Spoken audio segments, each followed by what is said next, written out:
2, 3, go. Salut tout le monde, j'espère que vous allez bien. Je vous retrouve aujourd'hui pour un nouveau rendez-vous du C'est lundi que lisez-vous, dans lequel je vais vous parler de mes lectures passées, de ma lecture en cours et de mes lectures à venir. Donc je n'ai pas fait la semaine dernière parce que j'ai pas été assez productif pendant la semaine, j'avais lu qu'un livre, et je me dis que ça servait à rien d'en faire un pour vous présenter qu'un livre. Donc c'est pas grave, je vous en fais un cette semaine et il y aura plus à blablater.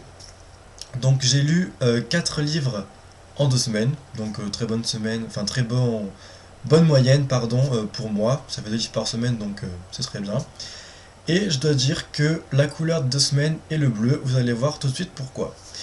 Donc je vous laissais avec comme lecture en cours il y a 2 semaines, avec le tome 1 de Grisha, donc Les Orphelins du Royaume de Lègue Bardugo, audition Castelmore, qui était mon partenariat Babelio. Donc j'avais été très content de l'avoir reçu, et je m'étais empressé de le lire parce que j'avais vu de très bons avis, et je dois dire que je ressors vraiment satisfait de ma lecture. Grisha est une très bonne découverte, c'est un très bon tome 1, et franchement je vous le recommande vivement. Alors pourquoi je vous le recommande? Parce que d'une part le prologue est frustrant. Voilà, donc on va rencontrer Mal et Alina qui ont été adoptés par un duc, donc il n'y a pas de pays je crois, mais bon c'est pas grave. Et en fait ils vont avoir la visite d'examinateurs Grisha pour savoir si eux sont porteurs de la magie Grisha en eux. Et là où c'est frustrant, c'est qu'on ne sait pas les résultats de ces examinateurs. Donc du coup, on va être plongé directement dans le premier chapitre sans savoir si Mal ou Alina a des pouvoirs Grisha. Donc ça c'est un très bon point par rapport au prologue. Ce qui m'a un peu dérangé, enfin dérangé oui et non, c'est que le prologue est à la troisième personne. Et je me suis dit, si on est comme ça tout le long du roman, ça va pas le faire. Mais en fait, dès le premier chapitre, on se rend compte qu'on est dans la tête de Alina, qui est notre personnage principal, et ça c'est un très bon point pour le roman. Donc du coup, ça passait pour le style de l'écriture, que j'ai trouvé par ailleurs superbement bien écrit. L'auteur a une plume qui se lit très facilement.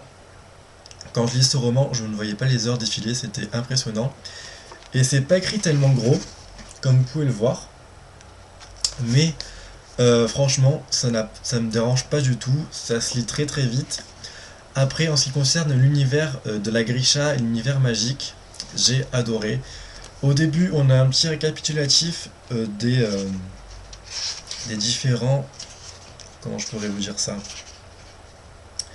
Des différents Grisha, c'est ça. Donc on a les Caporalki qui sont l'ordre des vivants et des morts.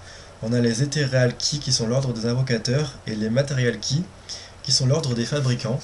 Donc même si tout est expliqué au long de la lecture, je me suis quand même des fois reporté au début pour savoir qui était qui faisait quoi, parce que au début on peut pas tout savoir. Donc ça c'est un très bon point aussi. Voilà, après, en ce qui concerne les personnages, Alina est un personnage très attachant. Voilà, elle n'a pas de parents, elle a été adoptée par un duc, elle est cartographe dans l'armée, voilà. Donc elle est cartographe dans l'armée, et puis au cours d'une expédition, donc dans le brouillard maléfique, elles vont faire une découverte, et cette découverte va amener Alina à découvrir l'univers de la Grisha. Et ce que j'ai trouvé très très bien, c'est que on découvre avec elle, avec ses yeux, cet univers qu'elle ne connaît pas. Donc ce qui fait qu'on absorbe toutes les informations par rapport à elle. Et franchement, très bon point. Univers très bien exploité par rapport à l'auteur. Elle sait vraiment où elle va, pardon. Elle sait dans quoi elle s'embarque. Et ça se ressent dans la plume. En ce qui concerne la couverture, donc le collier ici, il prend tout son sens par rapport à la lecture, donc vers la fin, je crois, enfin milieu-fin. On découvre pourquoi il y a un collier sur la couverture, et j'aime bien quand il y a un petit rappel comme ça. Donc du coup, très bien. Et voilà, donc j'ai passé un agréable moment. Des fois l'auteur m'a fait un petit peu peur parce que des fois je pensais que elle allait pas s'en sortir. Je dis c'est bon, elle est bloquée dans son récit. Et elle arrivait à nous sortir un petit truc pour débloquer son histoire et nous faire encore avancer. Donc ça c'est vraiment chapeau par rapport à ça. Et j'ai adoré l'évolution de Alina dans le récit, les petits déclics qui font que l'histoire avance, les petits déclics qui font que on s'attache un peu plus à elle. Et franchement, beaucoup de retournements de situation, récit beaucoup rythmé, les chapitres sont juste... ils sont un peu longs, mais franchement ça se lit très très vite. Donc du coup, très bon tome, et je vous recommande vraiment ce premier tome, si vous voulez découvrir cet univers de Grisha. Donc allez-y, si vous êtes déjà tenté. Voilà. Ensuite, j'ai lu un comics, donc que j'avais reçu, parce que j'avais gagné un concours. J'avais reçu donc New Moon, donc Tentation volume 1 de Stephanie Meyer, illustré par Kim Young, aux éditions Pika, donc qui est Black Moon Graphics. Et j'ai adoré cette petite lecture de graphics. Franchement, les dessins sont magnifiques. Je vais vous les remontrer si vous n'avez pas vu ma vidéo In My Mailbox. Donc on a les dessins en couleur. Franchement, ils sont magnifiques. Kim Young a un réel don pour faire transparaître les émotions par rapport au visage, par rapport aux yeux. Et j'ai adoré. Les dessins sont vraiment très bien réalisés. Voilà, regardez celui-là. Là où il y a Bella. Et franchement, l'histoire est très bien retranscrite. Elle ne dénature pas le roman écrit, quoi. Et j'ai trouvé ça super. Je cherche quelques dessins qui sont un peu... voilà. Très beau dessin. Et franchement, c'est super beau. Donc je compte me procurer les 2 premiers tomes de Fascination. Parce que là c'est par rapport au tome 2. Je me les procurerai en occasion si je les trouve sur J.P. Joseph ou autre. Mais franchement, ça vaut vraiment le coup. Et je vous recommande vraiment ces petits graphics. Voilà. Donc merci à Bastobi pour avoir fait gagner à leur concours. Ensuite, j'ai lu, vous allez voir pourquoi le bleu est encore à l'honneur. J'ai lu Insaisissable, le tome 2, Ne m'échappe pas de Taïré ma vie, aux éditions Michel Lafon, qui a été un gros coup de cœur. Voilà, donc le tome 1 avait été un coup de cœur, le tome 2 est encore un coup de cœur. Donc on va retrouver Juliette, on va retrouver Adam. Je ne vais pas vous parler d'histoire parce que sinon je vais spoiler et j'aimerais pas. Donc pour ceux qui ne connaissent pas trop l'histoire, je vais raconter un peu l'histoire du tome 1. Donc c'était Juliette qui était enfermée dans une prison pendant 265 jours parce que son toucher est mortel. Pour certains c'est un don, pour elle c'est une malédiction, parce qu'elle n'a jamais réussi à toucher quelqu'un sans le tuer. Donc c'est un peu le fil conducteur de cette histoire. Le gros point fort, mais moi je dirais le summum de ce livre et de cette trilogie, c'est le style d'écriture de Taïré Mafi. Franchement, c'est un style d'écriture qui vous embarque, qui vous transperce le cœur, qui vous retourne l'estomac, qui vous met des descriptions dans la tête, qui vous fait voyager, qui vous fait ressentir tellement de choses. Dans la lecture, j'ai ressenti tellement de choses par rapport au personnage de Juliette que franchement, ça m'a retourné le cerveau. Et ouais, j'ai vraiment été touché par sa plume, par les sentiments que peut éprouver Juliette par rapport à Adam. C'est vraiment une plume, moi j'ai caractérisé comme divine, parce que voilà, il y a des répétitions qui font que ça amplifie le côté sentiment. Il y a des descriptions parfaites, il y a des... je sais pas, il y a des comparaisons par rapport à certaines choses qu'on vous dit, ah ouais, c'est carrément ça. Et franchement, j'adore sa plume. Et je pense que la plume fait une très grosse partie du boulot par rapport à ce tome 2 et par rapport au tome 1. Comme je dis dans ma chronique, s'il n'y avait pas la plume vraiment divine de Taïré Mafi, ce roman dystopique serait un roman dystopique comme les autres et ne se détacherait pas par rapport aux autres. Voilà, donc en fait, toute la première partie est axée sur les sentiments, sur la psychologie de Juliette, sur ce qu'elle va ressentir par rapport à son don, par rapport aux autres, par rapport à tout ce qu'elle ressent en fait. Et moi j'ai trouvé ça vraiment génial. Pendant la lecture, je me suis dit que Taïré Mafi était la seule auteure, avec qui je pourrais lire des descriptions pendant des heures, tellement elle nous fait ressentir d'énormes choses pendant la lecture. Et franchement, j'ai adoré. Donc ça, Mais il n'empêche que, même si on n'avance pas des masses pendant ce roman, voilà, c'est vraiment un tome 2 de transition. La seconde partie est vraiment plus rythmée, on rentre plus dans la bataille, on rentre plus dans les révélations, dans les retournements de situation, et j'ai adoré. Voilà, très gros coup de cœur. Je ne peux que vous conseiller cette trilogie.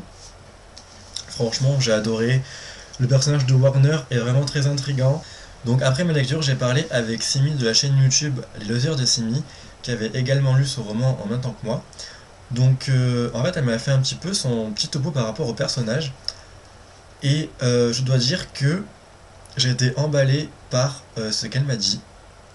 Voilà, de tout ce que elle a un peu examiné certains personnages, et je dois dire que c'est pas mal trouvé. Je ne vous dirai pas ce qu'elle pense parce que sinon ce serait un peu gâcher l'histoire. Mais si ça s'annonce comme elle me l'a dit, le tome 3 va être vraiment explosif.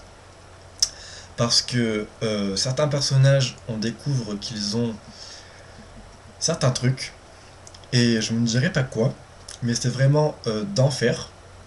La fin, j'ai aimé, mais c'est un peu bizarre. Mais je pense que l'auteur a encore pas mal de choses sous le coude. Et j'ai hâte de lire le tome 3 qui va sortir l'année prochaine. Donc il va falloir attendre encore pas mal de temps. Mais sinon, gros coup de cœur et je vous recommande vraiment cette trilogie. Donc vous jetez-vous dessus, vraiment. Donc ensuite, j'ai lu un quatrième livre qui est donc Regarde-moi de Lydie Lemaire-Williams aux éditions Atouline. Donc il y a un petit roman de 204 pages. Et c'est le premier roman de l'auteur. Donc on va rencontrer Morgane, qui est psychologue pour enfants, et elle va rencontrer le petit Rémi, qui a été admis au service de psychologie, parce qu'il a été retrouvé dans la rue par un chauffeur de taxi, et donc on l'a amené à l'hôpital dans le service de psychologie. Et ces deux personnages vont être liés par l'histoire principale de ce roman. Je ne vous dirai pas ce qu'il en est parce que sinon je vais spoiler. Et j'ai vraiment envie que vous découvriez cette histoire par vous-même. Voilà, ce qui est très bien, c'est que le prologue, donc on va suivre Morgane dans le prologue, et ce qui se passe réellement ne va être révélé que à la suite de l'histoire. Donc c'est très frustrant et ça nous invite à continuer notre lecture. Donc très bon point pour ce livre, parce que quand notre curiosité est vraiment titillée, c'est un très bon point. Donc le personnage de Morgane, très attachant, de par ce qu'elle a vécu dans son passé, de ce qu'elle a vécu actuellement, par rapport à une personne de sa famille, par rapport enfin voilà, à plein de choses qu'elle a vécues, par rapport à son amour qu'elle a perdu. Très attachant. Le style d'écriture de Lydie Lemaire-Williams, j'ai adoré. Même si c'est écrit à la troisième personne, elle m'a fait ressentir beaucoup de choses. J'ai été ému par rapport à certains personnages, j'ai eu quelques petites larmes qui ont coulé, j'ai eu des frissons par rapport aux révélations qui ont pu être faites par rapport à l'intrigue. Voilà, j'ai été heureux pour certains personnages. Et même si j'ai réussi à dénouer et à trouver les choses principales par rapport à l'intrigue, ça n'a gâché en rien le plaisir de la lecture. Et franchement, je ne peux que vous le recommander. C'est une lecture qui se lit très vite. Le titre prend tout son sens au fil de l'histoire. Et franchement, j'ai adoré. C'est beaucoup rythmé. Là, il y a un meurtre, il y a une enquête qui se fait autour de Rémi, autour des autres personnages. On a un petit peu d'amour, on a un petit peu de romance. On a le côté fantastique par rapport au don de Morgane. Et j'ai vraiment apprécié ma lecture. Ce qui est bien, c'est que le côté don surnaturel de Morgane ne prend pas le dessus par rapport à l'intrigue et par rapport à ce qui se passe dans l'histoire. Ça apporte vraiment une petite touche en plus. Et voilà, enfin j'ai adoré ma lecture. Le style d'écriture est vraiment authentique et vraiment sincère. Et c'est pour ça que j'ai ressenti autant de choses par rapport à ma lecture. Donc je ne peux que vous recommander ce livre. Et franchement, je vous mettrai la page Facebook de l'auteur dans la barre d'infos si vous voulez le commander, parce que les commandes ne se font que sur Facebook. Et voilà, l'auteur est vraiment sympathique, j'ai adoré discuter avec elle et je recommande vraiment son livre, surtout que la couverture est très jolie, donc franchement allez-y. Donc après ces 4 livres, j'ai toujours en lecture en cours. Vous devez savoir quelle lecture en cours j'ai.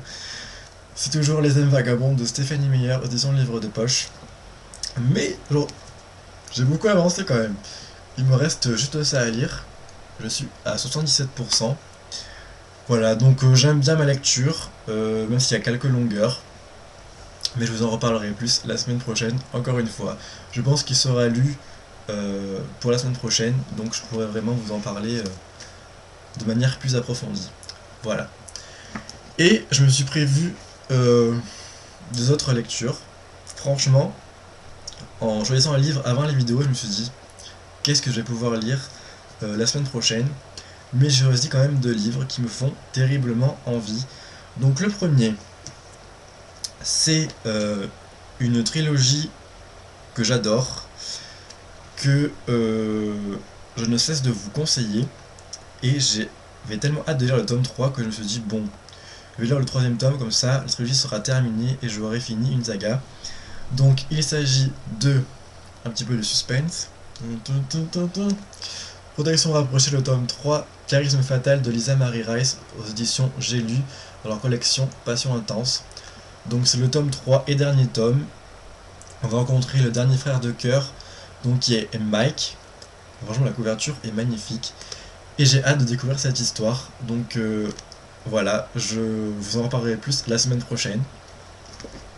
Et je me suis rendu compte que j'avais une lecture commune pour début juillet, il me semble que c'est pour le 6 juillet, si je dis pas de bêtises, organisée par Galéane sur Livre Addict. Et donc je m'étais inscrit parce que j'avais le tome 1 dans ma palle, et c'est un tome 1 que j'avais envie de découvrir depuis pas mal de temps. Il s'agit donc de Les Gardiens des éléments, le tome 1, La maîtresse du vent de Rachel Kane, aux éditions Panini Books dans leur collection Crimson. Donc ce livre me fait envie depuis sa sortie grand format, je crois qu'il est sorti il y a 2 ans à peu près. Voilà, donc il est sorti chez Panini Books en format poche, donc moins cher, je l'avais acheté, et il faut que je le sorte pour pas être en retard pour la LC, donc du coup je me le fais la semaine prochaine, enfin cette semaine, voilà. Donc c'en est fini pour ce lundi que lisez-vous, j'espère qu'il vous aura plu. Je pense qu'il va être un peu long parce que j'ai beaucoup lu. Comme j'ai pas fait le lundi il y a 2 semaines, il y avait pas mal de choses à dire pour les livres. Mais je vais faire des montages pour essayer de raccourcir tout ça. En tout cas, j'espère que votre week-end s'est très bien passé pour vous, que vous avez profité, même s'il y a encore le bac, je sais, pour les oraux, donc ne lâchez pas, bon courage. Je vous souhaite une agréable semaine, de très bonnes lectures, et je vous dis à la semaine prochaine pour un rendez-vous du samedi que lisez-vous. A bientôt. Sierra.